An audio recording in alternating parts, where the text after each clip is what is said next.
aircraft mechanics are always the first to appear at an airfield. On land, they are the real masters behind all military aircraft.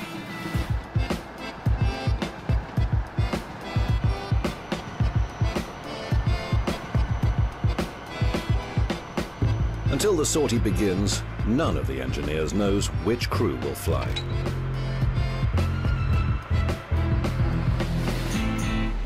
Unlike pilots and navigators who may operate different types, technicians always remain loyal to just one machine.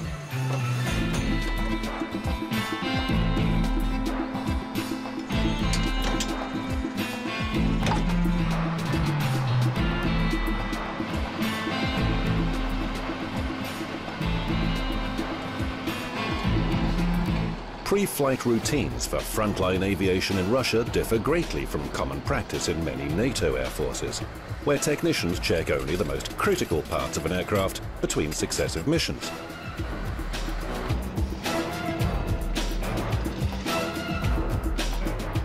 In Russian aviation, technicians check absolutely every one of the aircraft systems before each and every flight.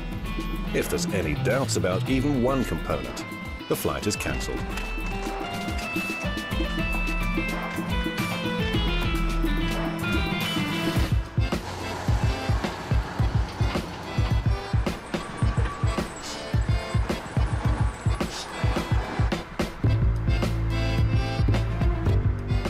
Before any flight, it's traditional for pilots to add the finishing touch by polishing the skylight, which is what flight crews call the glass canopy over the cockpit.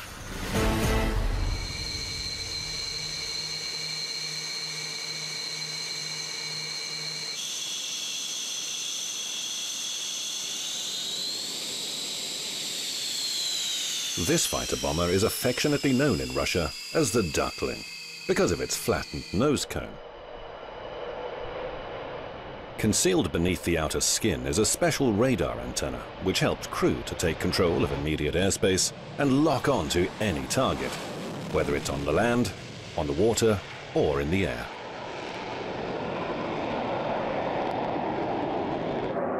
The Su-34 has a comfortable cockpit designed for long-haul flights. 2 people can stand upright behind the seats. There's also a toilet and cooking facilities.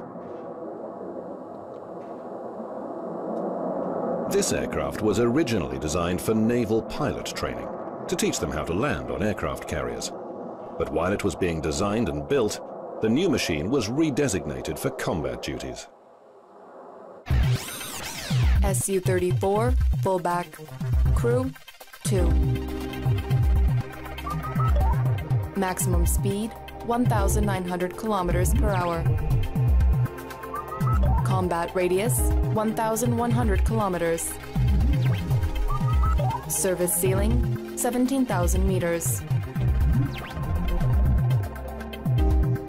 Maximum takeoff weight 44,360 kilograms.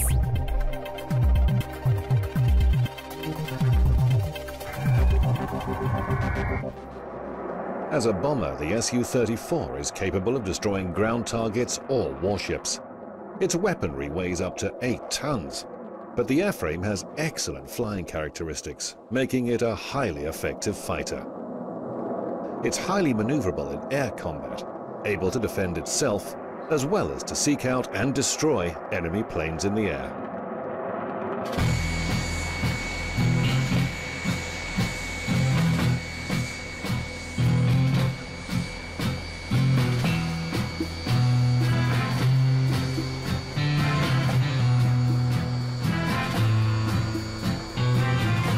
In Russia, every pilot and navigator has his own particular specialization: offensive, air combat, or bombing. But whatever field a young pilot chooses, his road to achieving the status of flying ace will never be fast.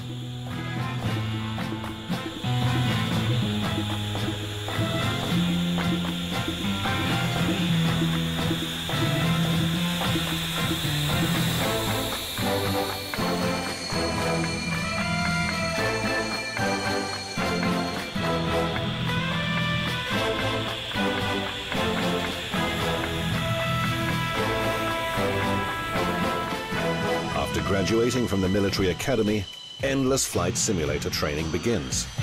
That's followed by exams and flights with instructors.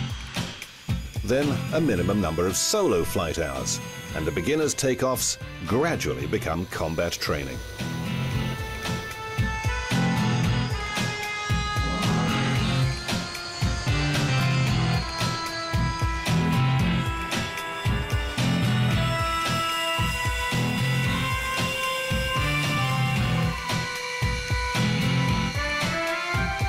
Only after 4 years of military service can a pilot fulfill practically any airborne task that might be asked of him.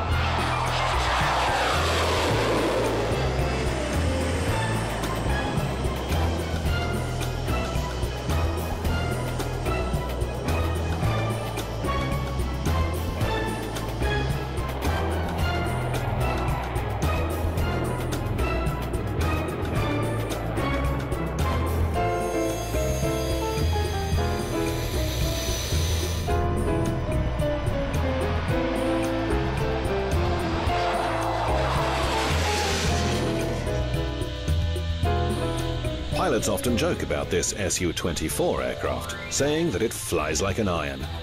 It's a powerful, heavy and stable bomber that can carry out a missile and bomb attack against a target in almost all weather conditions, even at night. Its most prominent feature is the variable geometry of its wings. The pilot can select any one of 4 different configurations.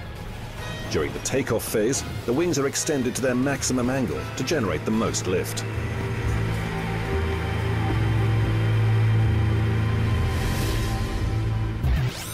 Su-24 Fencer. Crew 2. Maximum speed 1,400 kilometers per hour. Combat radius 560 kilometers. Service ceiling 11,000 meters.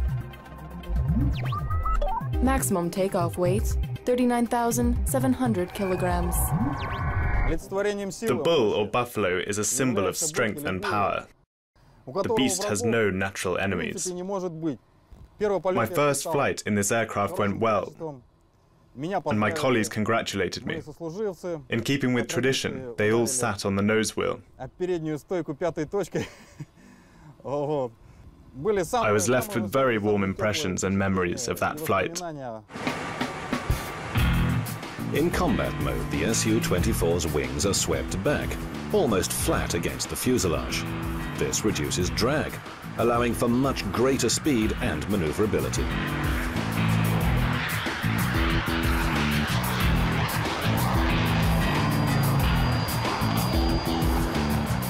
Operating combat aircraft at night is always dangerous.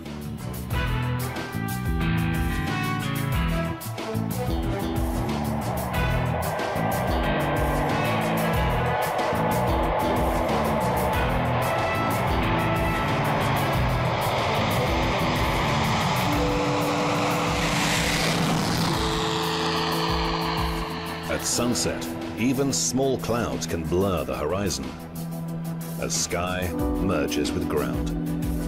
Pilots orientate themselves by instruments and with help from ground control.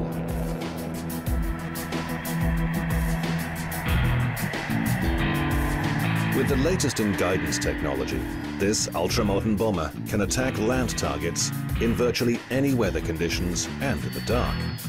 That's why night flying exercises are given extremely high priority.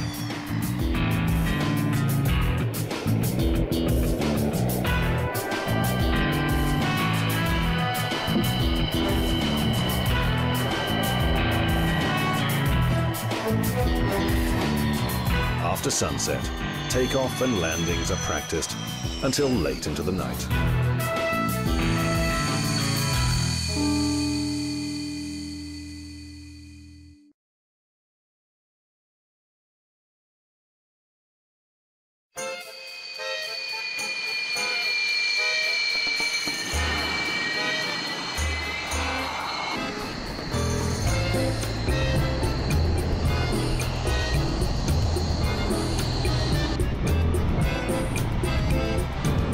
This aircraft has acquired worldwide renown, along with other brands like the Kalashnikov rifle or the Russian Ballet. The MiG-29, a lightweight, all-weather frontline fighter that somehow appears to defy the laws of gravity.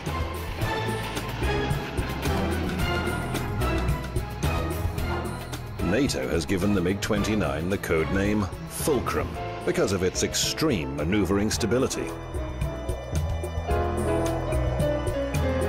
The actual fulcrum point is hidden in the aircraft's design.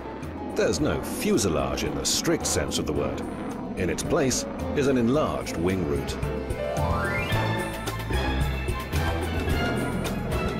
The upper surface of the cockpit graduates into the wings, forming an airflow vortex a little like a tornado. This generates a dramatic increase in lift, allowing the fighter to perform quite unbelievable turns at supersonic speed.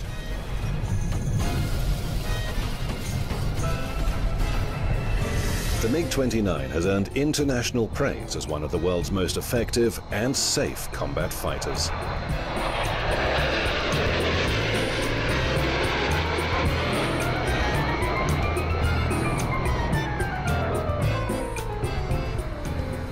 An engineer was once asked what kept the aircraft flying during its spectacular maneuvers. He replied that it was the thousands of hands of the people who had created it.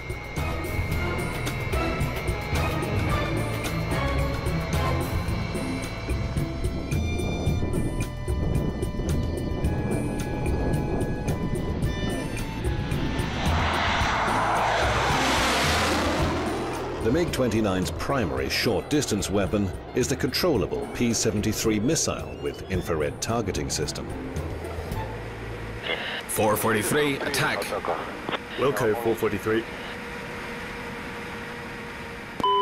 Launch authorized.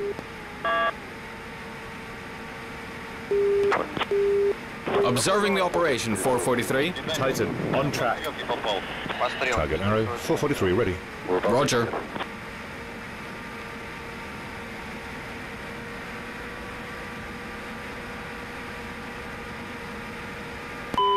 Launch authorized.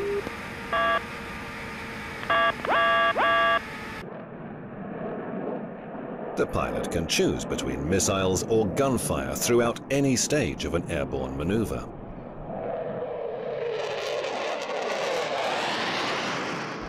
I grew up near the airbase, so every flight that took off from Lipetsk Air Base was right in front of my eyes.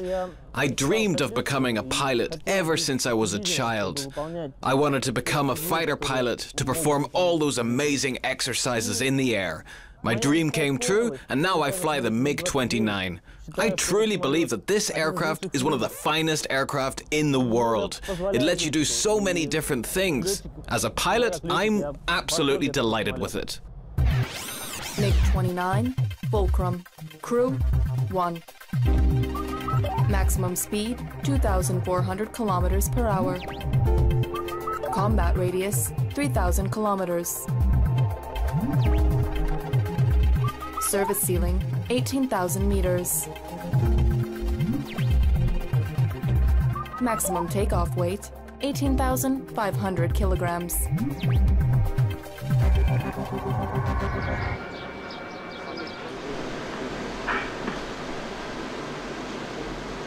.269 takeoff. 269 takeoff. 254 left 300 level. In the Russian Air Force, every combat aircraft has its own number. On the radio, neither pilots nor controllers will ever say the aircraft type, only its designated number. 254-8, clear to land. Air traffic controllers have full command of all aircraft movements around the base. They give permission for engine startup, takeoff and landings, and then remain in contact with all crews in flight, relaying information about any passenger liners flying within a 100-kilometer radius of the base. Combat aircraft are vectored away from conflicting traffic, so they can perform their exercises a safe distance from civilian airplanes. 269, return to zone 6. 600. Roger, 600.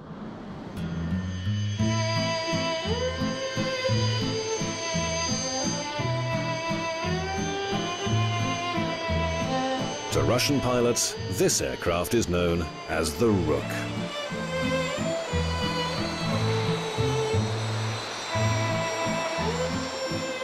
The aeroplane went through a baptism of fire in the early 80s, when the Soviet Union was engaged in its military campaign in Afghanistan. Among pilots, the Su-25 is especially known for its high levels of survivability.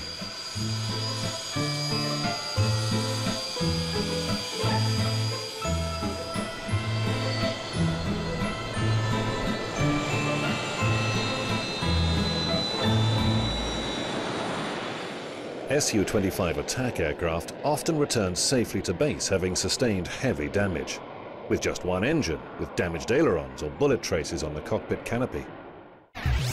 Su-25, Frogfoot, crew 1, maximum speed 1,000 kilometers per hour,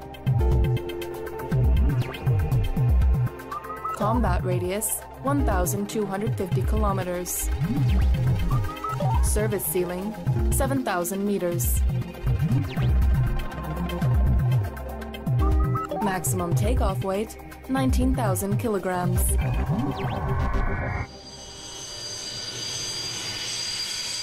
Current versions of the Su-25 attack aircraft are still in active service in Russia, Ukraine, Belarus, Angola, Afghanistan and several other countries.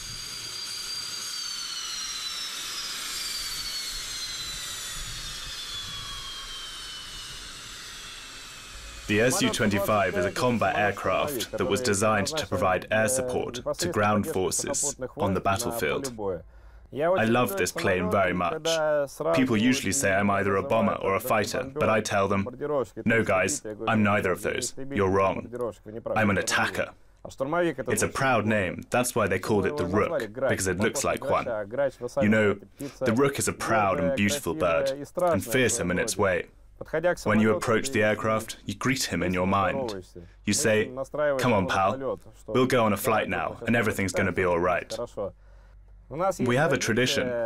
When a lieutenant takes a 25 out for the first time, he gives out a cigarette once he's landed. Who does he give them to? To the instructor who trained him and showed him everything. He gives a pack to him. Even if the instructor doesn't smoke, he gets a pack with the pilot's signature. I've trained something like 6 lieutenants, and I still have every one of those signed packs at home.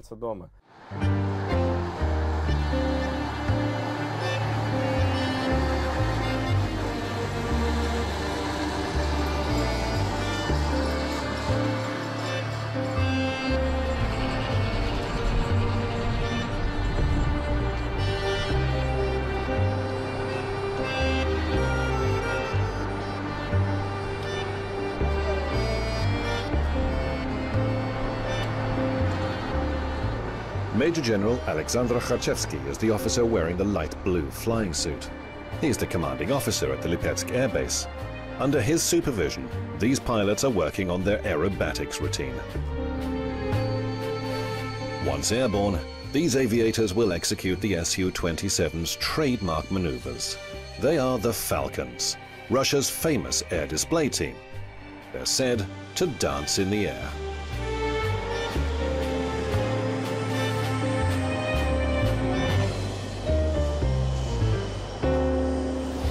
Aerobatics are notoriously risky. It takes teamwork, coordination, and pinpoint accuracy.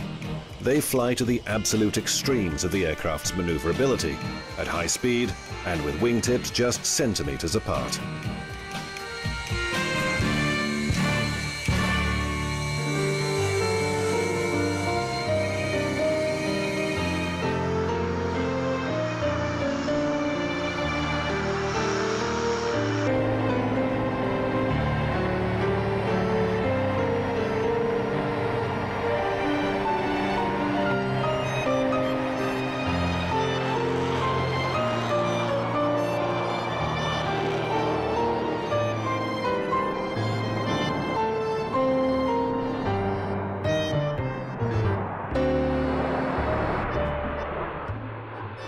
Quite apart from the spectacle, close formation flying also has a tactical purpose. When aircraft fly in such close proximity, they're interpreted by enemy radar as a single larger plane. As soon as the group reaches its destination, the formation splits, with each aircraft diverting to its own allocated task.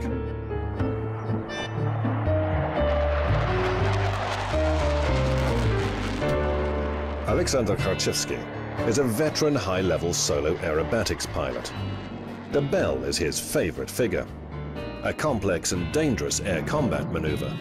The fighter gathers speed in a vertical climb, then suddenly hangs motionless in the air.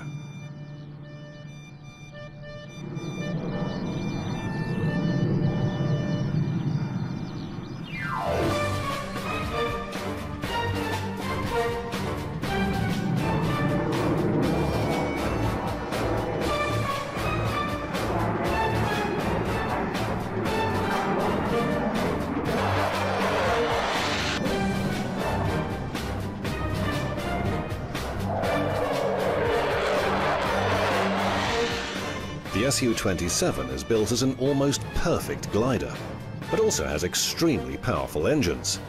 A combination that allows the pilot to float in the air at minimum height and very low speed.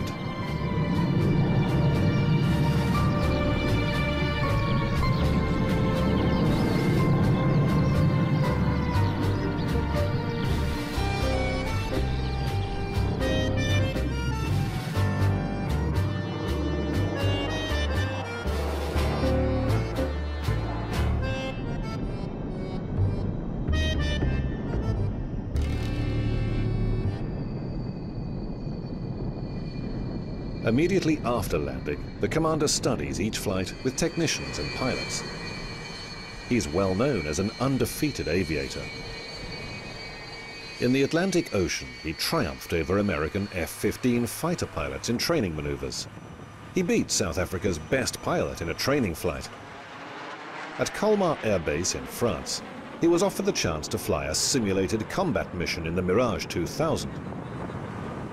Despite never having seen the aircraft or ever flown it, he climbed into the cockpit, took off, and won the challenge. His French counterparts were stunned and rewarded his outstanding airmanship with an honorary decoration.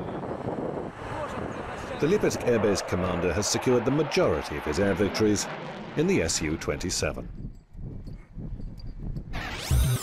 Su-27, flanker. Crew, 1. Maximum speed, 2,500 kilometers per hour. Combat radius, 1,680 kilometers. Service ceiling, 18,500 meters. Maximum takeoff weight, 30,000 kilograms. The Su-27's primary objective, with its excellent aerodynamic characteristics, is to gain and maintain air supremacy. It's not easy to predict which pilot might win, the one flying a modern aircraft or a second-generation plane. The outcome will depend on the airman's skill as well as the conditions prevailing during the maneuvers. There's not one best aircraft, but the pilot who acquires the target first and makes best use of the weapon systems is the one who will prevail.